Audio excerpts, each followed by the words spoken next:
Samedi, les opposants à l'aéroport de Notre-Dame-des-Landes organisent un grand rassemblement sur place. De leur côté, les partisans du projet se font plus discrets et espèrent que les engagements du gouvernement seront tenus. Samedi prochain, les anti-aéroports rappelleront leur opposition à l'évacuation de la ZAD ainsi qu'au début des travaux. Une nouvelle mobilisation comme pour prouver leur détermination à lutter contre le projet, alors que les partisans s'accrochent aux promesses du gouvernement suite au référendum de juin dernier. J'attends que le gouvernement appuie sur le bouton pour démarrer les travaux. Il faut d'abord qu'il respecte sa parole. Le gouvernement, en fait, chef de l'État en premier lieu, a demandé une consultation. 55% ont voté favorablement, soit environ 276 000 personnes, ce qui n'est pas rien. 276 000 personnes qui disent oui à un projet d'infrastructure, c'est bien plus que 25 ou 30 000 personnes qui viennent de partout et de nulle part sur un site pour dire non, me semble-t-il. Il y a quand même des équilibres là qu'il faut bien voir. Donc je demande à ce que le chef de l'État et le chef du gouvernement démarrent les travaux. La fin du conflit entre pro et anti Notre-Dame-des-Landes n'est donc pas pour demain. L'association Les Ailes pour l'Ouest démarre une nouvelle campagne d'affichage autour de Nantes. Une énième action, là aussi, sans l'ombre d'un essoufflement. Non, nous n'en avons pas marre parce que c'est notre rôle, c'est du civisme que de s'opposer à ces gens-là qui utilisent tous les moyens, en particulier la mobilisation des médias à leur profit. Donc nous devons d'être présents pour rappeler que les choses vont se faire. Manuel Valls avait promis le démarrage des travaux à l'automne. Les pro-aéroports veulent rester optimistes. Le gouvernement a jusqu'au 21 décembre prochain pour tenir sa promesse. Aux Sorinières, un couple est sous le coup d'une expulsion. La justice n'autorise pas l'implantation de leur mobil-home sur leur terrain non constructible. Jean-Michel Naga. Aux Sorinières, cette petite propriété au fond du chemin est celle d'Antoine et Yvette. Le couple de la communauté des gens du voyage a acheté ce terrain il y a 7 ans dans l'objectif d'en faire leur domicile. On a acheté ça, c'était pour vivre là, quoi. Ah oui, parce qu'on n'avait rien d'autre, hein. Elle était à la rue, quoi. Bon, on se mettait sur les places des gens du voyage, mais des fois il y a des places, des fois il n'y a pas de place.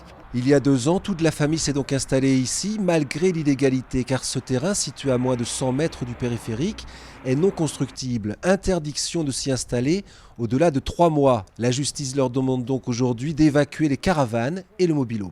Ils sont condamnés à une astreinte tant qu'ils n'ont pas quitté le terrain. Donc c'est un rouleau compresseur de 200 € par jour qui se met en place. Et le jour où ils auront quitté le terrain, l'astreinte s'arrêtera.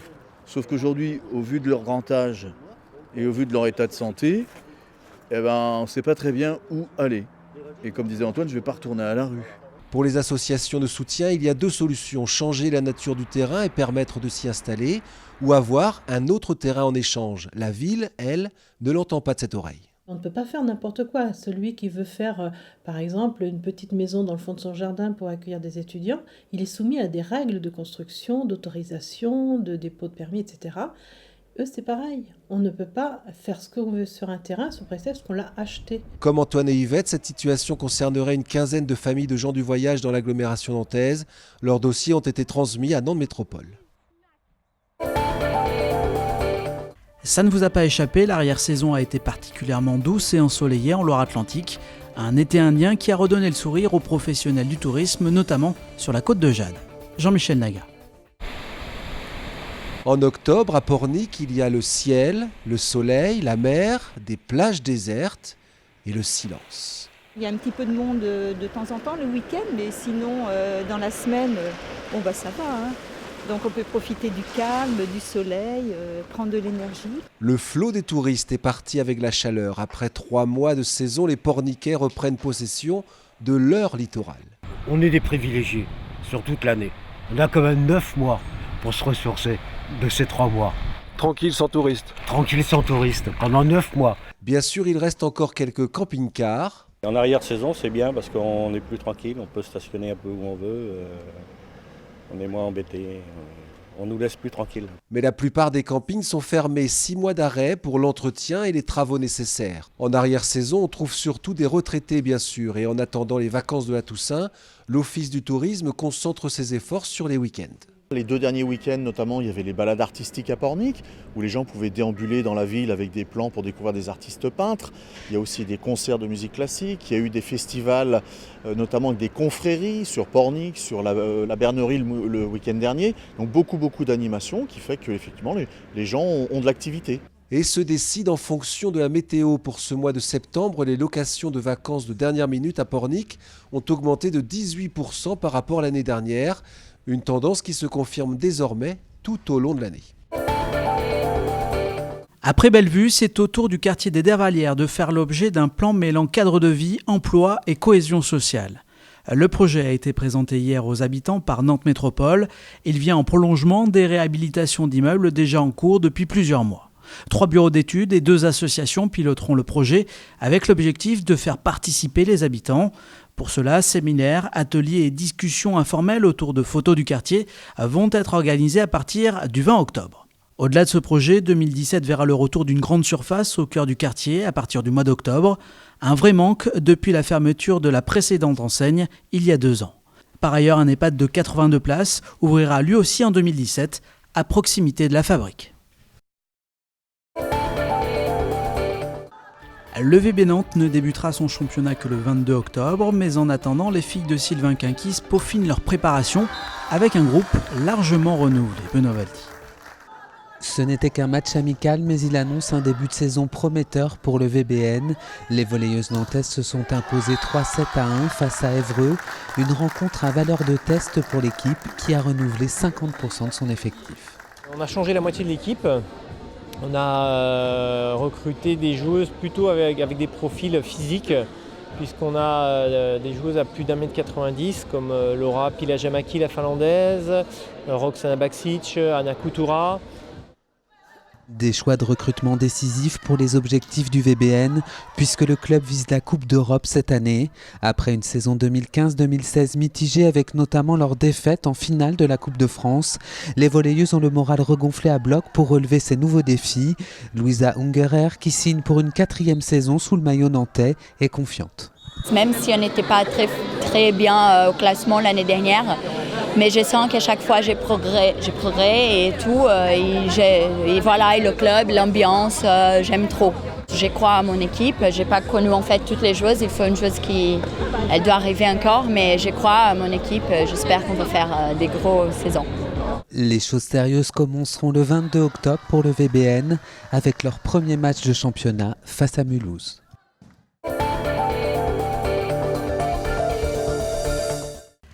Les fans du Hellfest comptent les heures. Demain, la billetterie de l'édition 2017 du festival Clissonnet ouvrira en fin de matinée.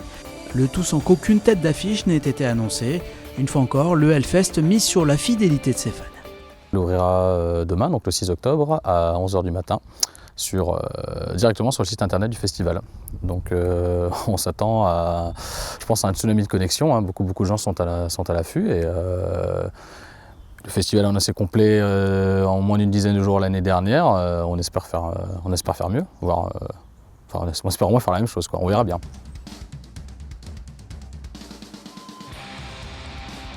Le festival ouvre sa billetterie alors qu'aucun groupe n'est dévoilé. C'est ce qui s'est passé derrière l'année dernière. Ça n'a pas empêché d'afficher complet sans annoncer un seul groupe. On est d'ailleurs le seul festival au monde à pouvoir avoir la chance de faire ça. Et on le refait cette année, on dévoilera l'intégralité de l'affiche si on peut avant les fêtes.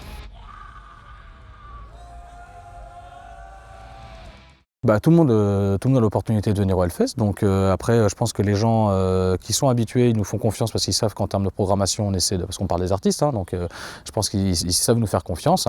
Maintenant c'est vrai nous on peut malheureusement pas accueillir tout le monde, donc on va privilégier les gens qui nous font assez confiance pour prendre leur billet à l'aveuglette, c'est sûr, quoi. Et là on est sur les places 3 jours et ça sera donc l'intégralité des places 3 jours qui sont en vente demain, l'intégralité des places que nous on peut mettre à disposition pour le moment, et on est toujours sur la même jauge, donc on est à peu près dans les 50 000 places.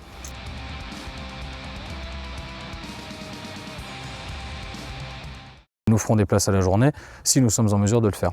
Parce que nous on le fait parce qu'on sait que les festivals sont en demande de ça, mais il s'avère que en termes de logistique, parfois ça peut devenir très compliqué de mettre en place des places à la journée, et que tous les grands festivals de métal qui font des places 3 jours, des passes 3 jours, ont tendance à laisser tomber cette option.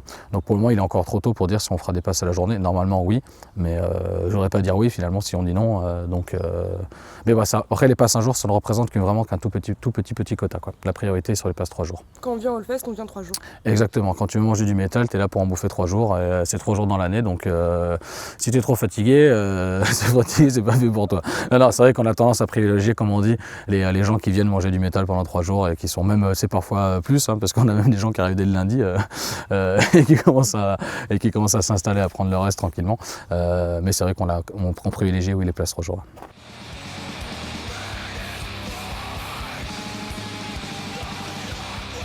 C'est sûr qu'il y a une bonne ambiance. Après, nous, je pense que en termes de festival, on parle bien sûr de musique, mais on parle aussi d'expérience. Donc, tu vis le festival avec ton cœur, avec tes yeux, tes oreilles. Donc, tu peux aussi vraiment sentir quelque chose.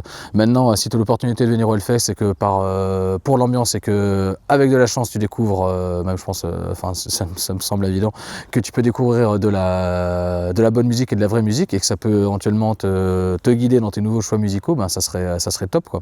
Et il y a beaucoup de gens qui n'écoutent pas de musique, quoi, qui écoutent la musique qu'on leur donne, et je pense que si on a l'opportunité de leur faire découvrir, nous on a 160 groupes, donc on a quand même pas mal de groupes à donner, je pense que ça peut le faire, quoi. Franchement c'est cool, c'est quand tu te dis quelqu'un qui vient et qui pensait pas découvrir un groupe et qui repart en disant j'ai découvert ce groupe c'est excellent, qui s'empresse d'aller acheter un Scud, le mettre dans sa voiture et partir bosser avec ça, c'est vraiment top, quoi.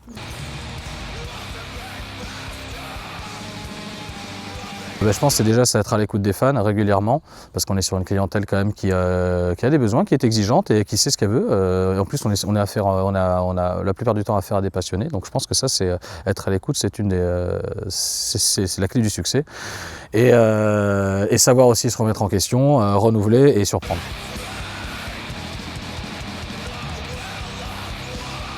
La principale nouveauté, c'est qu'on va agrandir donc la zone publique qui se trouve devant les main stage, parce qu'on a constaté quand même que depuis le 2012 où on a installé, on a de plus en plus de monde qui viennent regarder les groupes qui sont présents sur les main stage.